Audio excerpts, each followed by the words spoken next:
अब हम देखेंगे कि रॉलेट एक्ट क्या था और जलियांवाला बाग मसैकर क्या था।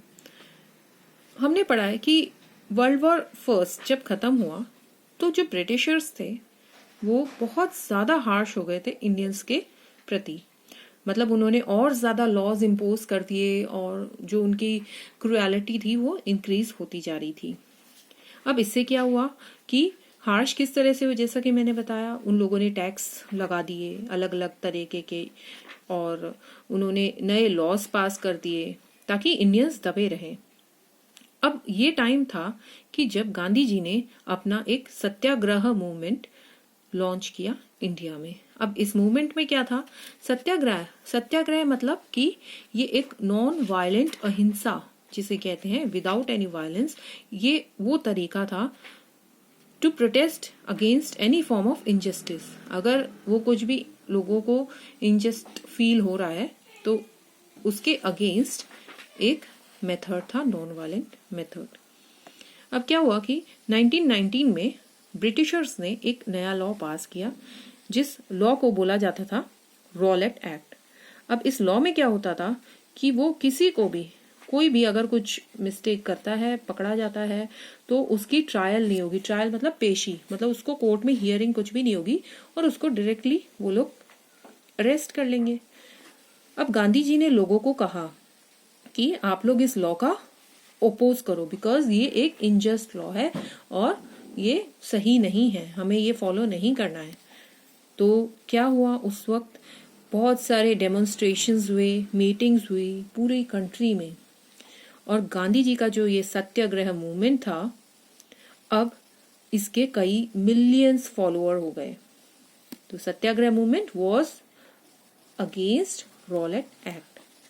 अब 1919 में 13 अप्रैल को एक हादसा हुआ।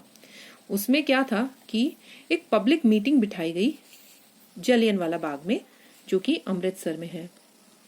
उसको कम से कम 10,000 आदमियों ने, औरतों ने, इवन चिल्ड्रन भी थे उसमें, छोटे छोटे बच्चे भी थे, उन लोगों ने वहां पे, वो लोग प्रेजेंट थे। अब ब्रिटिशर्स को पता चला कि उनके अगेंस्ट में कुछ मीटिंग चल रही है, तो जो जनरल डायर था वहां का, उसने ऑर्डर पेश किए कि ब्रिटिश सोल्जर्स को कहा जाए कि जो भी एग्जिट है उस एरिया की उसको ब्लॉक कर दिया जाए और 10 मिनट में लगातार फायरिंग हो उसी जलियांवाला बाग में। तो इस तरह के ब्रूटैलिटी होती थी और ये ऐसे ऑर्डर दिए गए, तो जितने भी लोग वहां पे प्रेजेंट थे उनको सबको मार दिया गया और ये इनोसेंट लोग थे और उसमें से कुछ तो यहाँ पे एक कुआं होता था उसमें कूद गए थे ताकि वो इनके हाथों नहीं मारे जाएं। तो ये पिक्चर आप देख सकते हैं कि जनरल डायर ये है और ये ऑर्डर कर रहा है कि सबको लगातार 10 मिनट्स तक ये लोग गोली चलाएं इन इनोसेंट लोगों पे। नाउ तो इन लोगों के पास कोई हथियार नहीं था जलियांवाला बाग में, जो भी लोग मौजूद थे, और इसमें thousands of people were killed in this incident. अब इस इंसिडेंट से क्या हुआ कि पूरी कंट्री एक तरह से शॉक हो गई और कुछ ब्रिटिशर्स भी शॉक रह गए बिकॉज इसमें विदाउट एनी फॉल्ट लोगों को मार दिया गया एंड डायर को फिर उसके अगेंस्ट एक्शन लिया गया और उसको रिजाइन करना पड़ा, इस्तीफा देना पड़ा मार्च 1920 में। और जुलाई 1920 में फिर से क्या हुआ कि एक हाउस ऑफ लॉर्ड्स था उस वक्त ब्रिटेन में, उन्होंने फिर उसको माफी दे दी, उन्होंने उसको बख्श दिया डायर को। Now we will study the non cooperation movement which was led by Gandhi जी।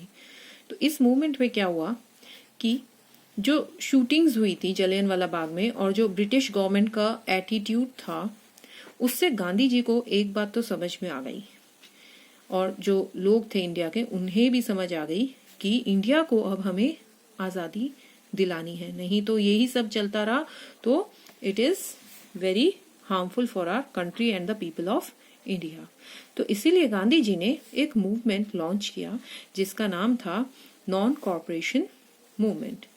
उन्होंने लोगों को बोला, इंडिया के लोगों को, इस मूवमेंट में क्या हुआ था, उन्होंने बोला कि आप लोग ब्रिटिशर्स को बिल्कुल भी कोऑपरेट मत करो और जो इंडियंस ब्रिटिश गवर्नमेंट के लिए काम कर रहे थे उन्होंने वहां से इस्तीफा दे दिया, रेजिग्नेशन दे दिया।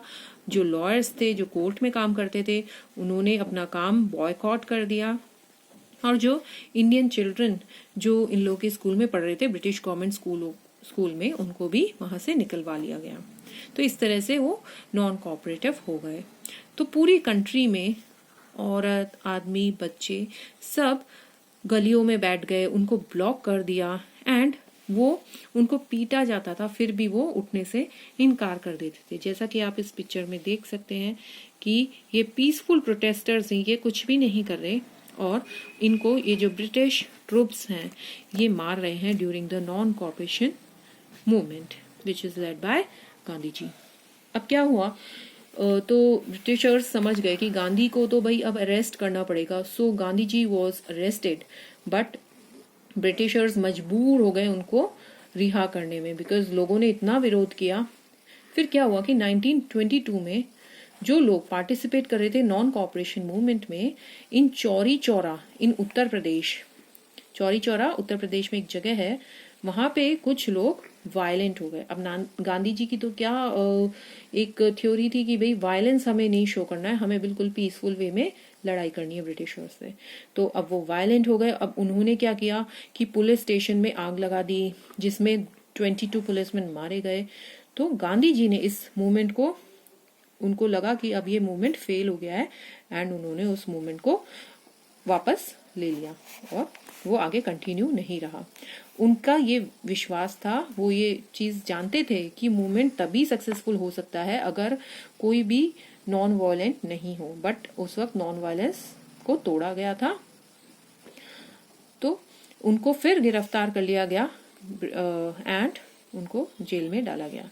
अब ये जो नॉन कोऑपरेशन मूवमेंट है, इसके दौरान कई सारे यंग लीडर्स इन्होंने फ्रीडम स्ट्रगल ज्वाइन किया। इनमें से कुछ थे जवाहरलाल नेहरू, सुभाष चंद्र बोस और मौलाना अबुल कलाम आजाद। तो इनमें आप इनकी फोटो देख सकते हैं। ये मौलाना अबुल कलाम आजाद की फोटो है, ये सुभाष चंद्र बोस हैं जिन्हें हम नेताजी भी बोलते हैं। So and this is Jawaharlal Nehru along with Gandhi ji. So ये कुछ लीडर्स थे जिन्होंने गांधी जी को सपोर्ट किया during this non cooperation movement. Now do you know that Udham Singh जो कि एक रिवोल्यूशनरी था, उसने किसको मारा? सर माइकल ओ डायर को। उसको लगा कि ये मेन पर्सन है behind the Jallianwala Bagh massacre. और उसने कब मारा उसको? 13 मार्च 1940 में लंदन में। जबकि जनरल डायर, जिसने ये एक्चुअली आदेश पेश किया था कि शूट कर दो जलियनवाला बाग में सबको, तो वो तो पहले ही मर चुका था 1927 में। सो उसने गलत आदमी को मार दिया था। नाउ एक और मूवमेंट गांधी जी का जो कि था द सिविल डिसओबीडियंस मूवमेंट। अब क्या हुआ कि 1930 में गांधी जी ने एक बहुत बड़ा मूवमेंट लॉन्च किया जिसका नाम था सिविल डिसओबीडियंस मूवमेंट। अब उसमें उन्होंने इंडियंस को बोला कि आप लोग कोई भी टैक्स पे नहीं करोगे, मना कर दोगे, और स्पेशली जो सॉल्ट पे टैक्स लग रहा है ना, वो कोई नहीं भरेगा ब्रिटिश सरकार को। तो इसके लिए उन्होंने एक जो सॉल्ट लॉ था जो ब्रिटिशर्स ने इम्पोज किया था, तो उसका विरोध करने को बोला। और कैसे विरोध करने को बोला? उन्होंने बोला कि आप अब अपना नमक हम खुद ही बनाएंगे। तो गांधी जी ने एक सिविल डिसोबीडियंस मूवमेंट स्टार्ट किया एंड उन्होंने इस अनजस्ट लॉ को, that was a salt law, उसको ब्रेक किया। उन्होंने एक पीसफुल मार्च ऑर्गेनाइज करी। कहां से कहां तक? साबरमती आश्रम से वो लोग गए जहां पे सॉल्ट बनता है। तो पहले हम पिक देख लेते हैं। गांधी जी का एक पीसफुल डांडी मार्च हो रहा है। यहाँ पे वो सॉल्ट बनाने के लिए साबरमती आश्रम से निकले हैं, जो भी सपोर्ट कर रहे हैं और जो इस सॉल्ट लॉ के अगेंस्ट थे लोग। तो ये जो लॉ है ये अहमदाबाद से डांडी तक ये लोग चल के गए और वहां पे सी शोर था, समुद्र का किनारा था, और वहां पे कई सारे लोगों ने इसमें हिस्सा लिया और इसको नाम दिया गया डांडी मार्च। डांडी में जाके गांधी जी ने और उनके फॉलोअर्स ने नमक बनाया, और नमक बनाने का प्रोसीजर इतना हार्ड नहीं है कोई। उसमें क्या करते हैं कि सी वाटर होता है, उसके पानी को इवेपोरेट कर लेते हैं, तो जो बचा हुआ रह जाता है वो नमक होता है। और इस काम के लिए गांधी जी को अरेस्ट किया गया, बट जो ये मूवमेंट था, सिविल डिसोबीडियंस मूवमेंट, ये पूरे इंडिया में फैल चुका था। तो आप पिक्चर में देख सकते हैं कि गांधी जी सॉल्ट उठा रहे हैं to break the salt law. This is the Dandi place, Dandi, Gujarat. Now we will see what was the Simon commission